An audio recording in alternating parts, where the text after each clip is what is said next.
answering your questions right here at HomeShowRadio.com. And today Tracy has one about, well, she's got some pipe problems. Yeah, she's got a house, Tom, built back in the 70s, and she says she's having problems with water pipes. They have low flow and pin leaks, and she writes to us, I've heard of something other than repiping the house, and that the cost can be cheaper or the same than repiping it. Tom, she wants your advice, and what is the system?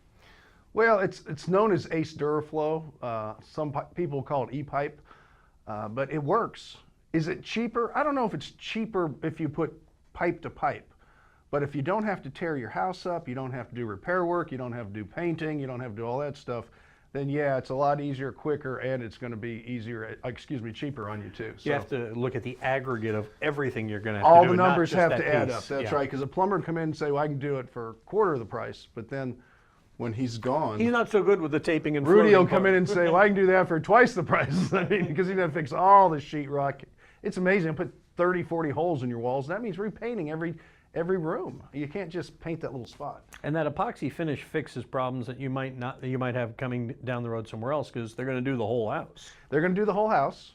They're going to sandblast it. They're going to line it with an epoxy, and your insurance company might even give you a reduction on your homeowner's insurance. That's starting to get approved too.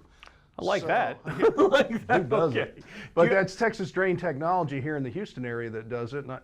And they're available all over the world. Right. I mean, it's a big operation. And just to alleviate your fears, a lot of people say, what is this new thing? Is it going to work? It was developed by the military, and it's used on aircraft carriers and battleships and things of that nature. Yeah, in fact, they do it on oil platforms. That's right, they do. And big commercial installations and stuff. So high rises. And my neighbors on either side of my previous house had it done. Do they really? Yeah, I sold my house before I had pinhole leaks. Have you got a question? We'd be happy to help you out too. Go ahead and click on the Ask Tom tab. Send it our way. We'll either answer it here on the site or on Sunday morning we do early edition. Either way, you can always get your questions answered with Tom on Saturday and Sundays on Sports Radio 610.